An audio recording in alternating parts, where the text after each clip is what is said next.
Update. My husband, male 39, has thrown me, female 27, under the bus to his family with his silence and complete lack of spine. How do I salvage this? Original post. My husband Owen and I have been trying for a baby for years with no luck.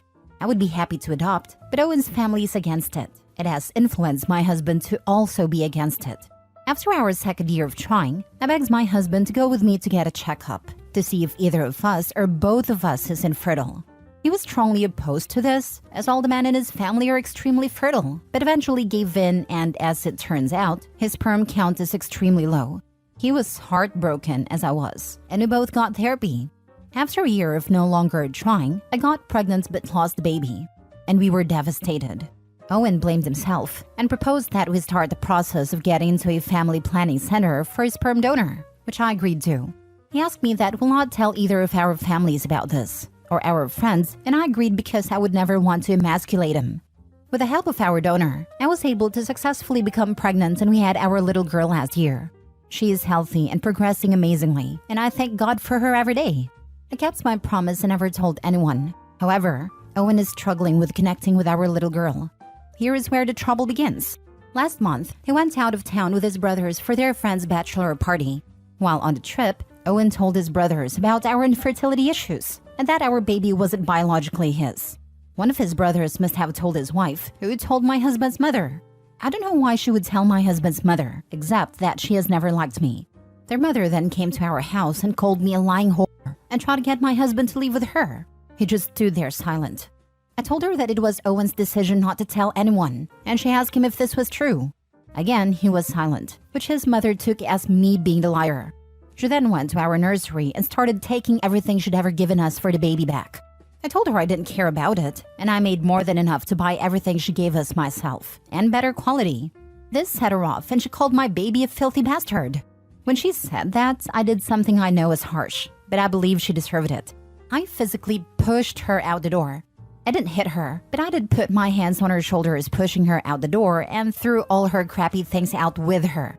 After spirits had calmed down, I realized my husband had said nothing when his mother was berating me, calling me a liar, and when she called our child a filthy bastard. So I asked him why he was silent. He said I wasn't raised to be disrespectful the way I was, and that his mother hadn't said anything that wasn't true. She was just hurtful with what she'd said, and that we should let it go and wait for his mother to forgive us.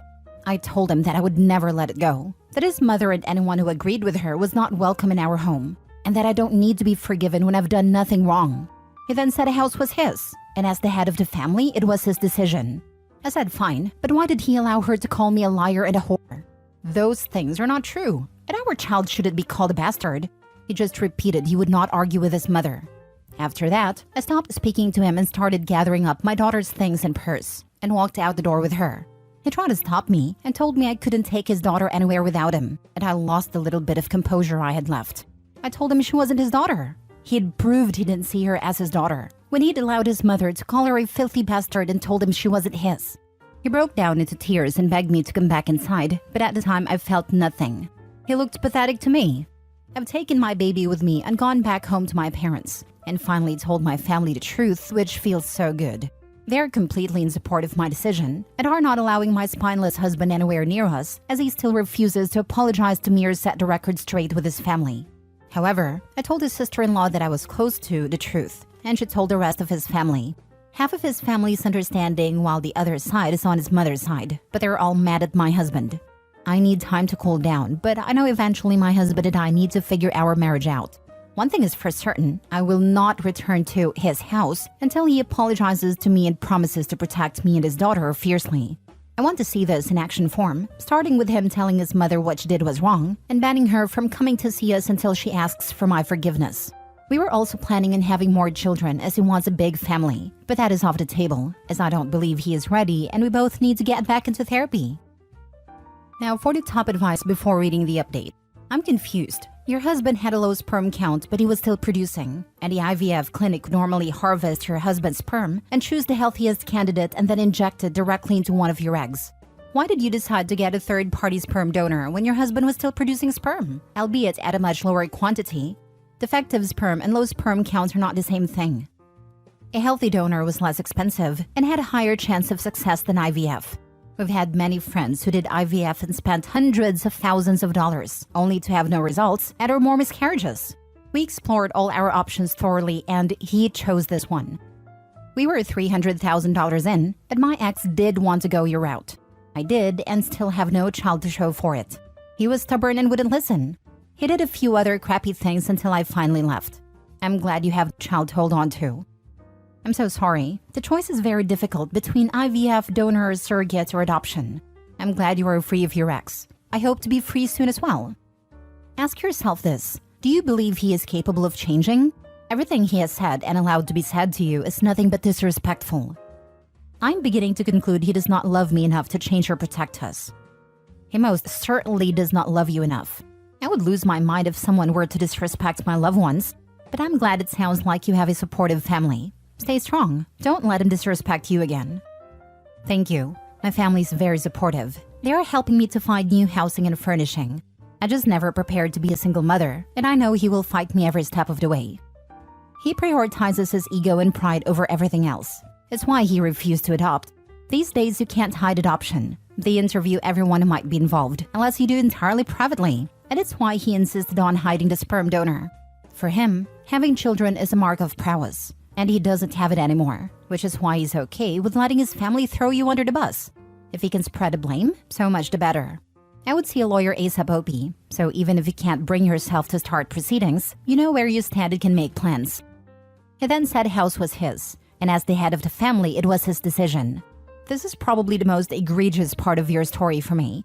So the house is his, he is in charge. But when it comes to actually standing up for the family he's the head of, he has no responsibility? Very freaking convenient. Your husband has a terminal combination of pride and cowardice. From start to finish, you had to bend over backwards to cuddle his ego. But the second you were in the firing line, it suddenly isn't his problem. He wants all the benefits of being seen as the big man, with none of the actual behavior to back it up. Pathetic. Then to say you can't take his daughter when he just agreed with his mother that she is a bastard? Boy, bye. If he apologizes, it's going to be mealy-mouthed, and definitely not followed by changed behavior. I would personally start looking for a lawyer now. If you want, you could suggest couples counseling. But given his incredibly fragile ego, I doubt he would participate meaningfully in that process, and you'd be trying to undo a lifetime of mama's boy immaturity. When he told me it was his house and not our house, it hurt me deeply as well. He told me when we got married, he bought our house for me, and that it would always be our house. Now it feels like my whole world was ripped out from under me. But I understand people are allowed to take back their promises. I will be creating my own home that can never be taken away from me. I cannot have this happen again. Let him have his cold, lonely house, with his mother being the only woman to set foot in it. You and your daughter and your family will make a wonderful life away from that. Does he have any redeeming qualities? It does not seem so, and I'm sure you are aware there is nothing worth saving. Please don't allow yourself or your child to continue to be abused by these total a-holes. I will most certainly never allow my baby to be abused verbally or physically, and its redeeming qualities are few. Now for the update.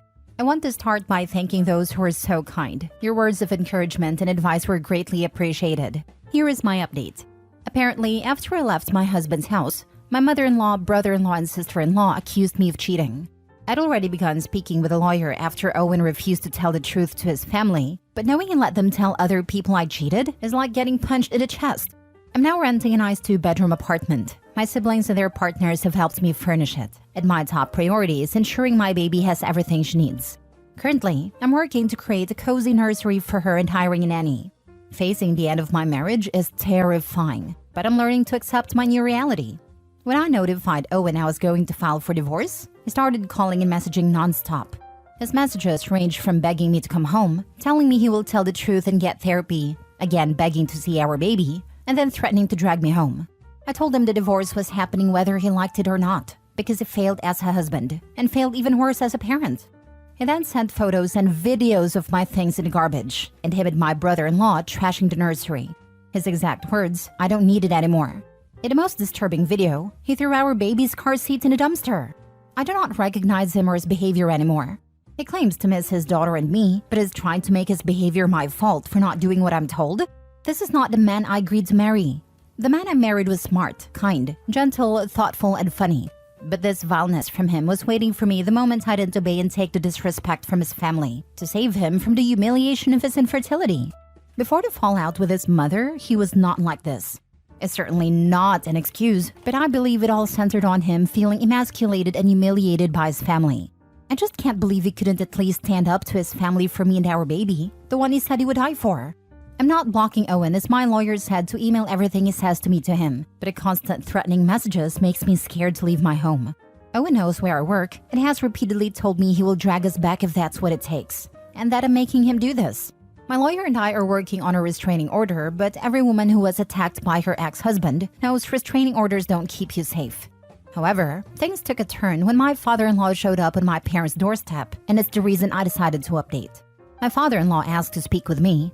My parents told him they would call me and ask, but if I said no, then that was final, and he would not be welcomed back. I only agreed to speak to father-in-law because he told my parents he was there to apologize for his family and set the record straight. My dad called me as my father-in-law was blocked from calling me, and when I picked up, my father-in-law immediately apologized for his wife's behavior. He wanted to hear my side of the story as he did not believe I cheated. I thanked him. I was never close to father-in-law, but we've always been civil, and let him know of course I did not cheat. I told him of his son's infertility, and that Owen proposed to get a donor. I told him very clearly it was his son's decision, and that because my father-in-law and his family put blood as the only valid form of family, my husband made me lie so our child would be treated equally. After I finished, my father-in-law seemed stunned. He was quiet for a while, then asked if his wife and son could come over and see my daughter in person, as they missed us and were ready to be a family again. But I told him no. Father-in-law then asked if there was anything Owen could do to fix the marriage, and I again told him no. Father-in-law tried to say I was being unfair, but my dad stepped in and said father-in-law was overstaying his welcome. Before I hung up, I told father-in-law that his son was sending me abusive messages daily, and if he truly was sorry, then he should make his son stop. Then I hung up. My parents said my father-in-law was irritated that I did not respectfully say goodbye or give Owen a chance to save his marriage, but left with a little fuss after my parents laid into him about raising his swine of a son to threaten his wife and child. Telling his father must have worked, because I haven't gotten a single message from Owen since then. I do not want anything from my soon-to-be ex. Not child support, not alimony, not house, or any of his other assets. I just need him to agree to the divorce and give up his parental rights, so my little girl can grow up with a family who loves her unconditionally. I have a good degree and a great job. My child and I will be fine without him. Owen's lawyer has made it clear they're going to fight us for full custody. And my soon-to-be ex has significantly more money than me, but my lawyer is confident in our case and I trust them. Today, my mother-in-law has been trying to contact me as she wants to be in my daughter's life and is saying she is ready to accept her as she is. As if my daughter needs to be accepted by her. If it's up to me, their whole family will never see us again. Edit: Owen has destroyed hundreds of thousands of dollars of my electronics, clothes, furniture, and paintings. That's the only thing I will be making him pay me back for. I don't want any of his assets, just the things I worked hard to earn and he destroyed. There is a report, but I don't know what will come of it. Follow your lawyer's advice to the letter, and do not give up assets in the divorce. That is something you can put aside for your child, especially if you don't want him to have rights to your daughter. Make sure you get compensated for the damaged items and half the assets from your marriage. Begging to see our baby and then threatening to drag me home. And then sent photos and videos of my things in garbage and him and my brother-in-law trashing the nursery. His exact words, "I don't need it anymore." Best thing that man ever said and did. This warrants 2 restraining orders for him, as well as for brother-in-law, sister-in-law, and mother-in-law. I still think that, seeing how he reacts, the chances of him claiming/getting custody of your daughter are very, very small. Today, my mother-in-law has been trying to contact me as she wants to be in my daughter's life and is saying she is ready to accept her as she is. No way in hell. This is exactly what I thought. What judge would give custody to a man who's on video trashing all of his daughter's stuff when he's angry? Why would he get custody when he's destroyed everything he needs to take care of his child? He's made it abundantly clear, with evidence, that he's unstable and can't be trusted. I'm so proud of you, OB. You showed so much courage, and best of all, you're a damn good mother. Stay safe and good luck in court. I hope you kick Owen's butt. Your first post had so many people raging about why you didn't divorce him on the spot. But I get it, not everyone can make that decision in a split second. You had begun making up your mind to leave him when you were safely away and able to think critically. I think it's easy for people to say what they would or wouldn't do when they're a million miles away from the situation and have nothing to lose. But it's so much harder when you're the one who lives with the consequences. And this time to assess the situation will also help settle things in your favor. None of them can say you didn't give them a chance to set things right. They are all horrid except father-in-law, a little less so. Owen's lawyer has made it clear they're going to fight us for full custody, and my soon-to-be ex has significantly more money than me. Owen's lawyer should have told his client to keep his mouth shut, because his threats and the photos of him trashing your property at a baby's nursery are pretty freaking damning. It's good that you're standing up for yourself and your child. I hope you're able to ring him for every penny he owes you, and then some. Like many a-holes, I doubt he told his lawyer everything. I've seen a good chunk of lawyers blindsided by their own clients. I'm putting in my $1.25 money that he does not know. And when your lawyer gets your texts and videos that you were sent, and all your future recordings you have between you and Owen Hall and his family, yeah, they will drop him like it's hot. Last story. Am I the a-hole for using my husband's affair with my cousin against them? My grandparents give each of their grandkids enough to buy a house when we graduate from college. We have to get through college on our own. My older brother made it through with some debt, so we paid that off and still had enough for a 50% down payment and money in the bank for emergencies. I was lucky enough to qualify for a scholarship, as well as a bursary through my father's employer. When I graduated, I bought a small house close to public transportation so I could take the train to work. A few years later, I met and married my husband. He met my cousin Yvonne at my wedding. She is beautiful. I know I'm not ugly, but she is gorgeous. They started an affair about 3 months after the wedding. I found out because they are both stupid. I was hurt, but more than that, I was furious. I wanted to kick him out immediately and divorce him. Instead, I waited almost 6 more months. A month before she graduated from university, I went to my grandparents and broke down. I told them that I just found out about the cheating and that I was shattered. That my own family would do that to me. I stayed with them for a couple of weeks. My husband tried to get to me, but I didn't talk to him. My grandmother helped me get a lawyer for the divorce during this time. My cousin has basically been shunned by the family now. My house was a premarital asset and was covered in our prenup. I gave my ex 1 month to move out. My grandparents are old school about marriage and family, and they are beyond angry. They said that they couldn't fix what she did, but they could make their displeasure clear. They gave me her money. She had taken out student loans since she knew she could pay them back before all this. She also chose a degree that was not exactly in the STEM area, so she will not be making a great salary coming out of school. My ex is begging me to let him stay because he loves me. I said that he would not sleep with other women if he loved me. I know he doesn't. He just did the math and found out how screwed he is. My aunt and uncle are angry at me for screwing their baby out of so much money. I want to be clear here. It was never my intention to take her money. I just wanted our grandparents not to give it to her. Me getting it was just frosting on a cake. Right now, the family's divided but mostly on my side. They do not want to openly disagree with my grandparents. Everything is over and done with. The divorce will take a little more time, but the money is in my retirement account. My ex is out of my house, and my cousin can go F herself. I feel guilty about not confronting them immediately and for bringing my grandparents into it. My ex asked me how I knew, and I told the idiot his texts were all showing up in our tablet before he deleted them. I'd screenshots of everything. So I guess I'm asking if I went too far and whether that makes me the only a-hole in this situation. Now for the top comments. Not the a-hole. She knew she was doing wrong and she should have known there might be consequences. She ain't a kid anymore. She is responsible for her own actions. Them. The cousin didn't accidentally fall on OP's husband's junk. The both of them are acting horribly. Both have to face the consequences of their actions. Yeah, they both did. However, if I got off on sleeping with married men, I would try to at least not sleep with my cousin's husband, especially if I hadn't been given my inheritance by my old school grandparents yet. So she definitely lost out more. But oh well. Not the a-hole. In a perfect world, you would have addressed it immediately. This isn't a perfect world. You needed time to grieve, process what happened, and build the strength to deal with it. Going to your grandparents, who seem to be very strong supporters of yours and all of their grandkids, you had no idea how they'd react. I don't think you went to them to screw your cousin, nor could you know how they'd react.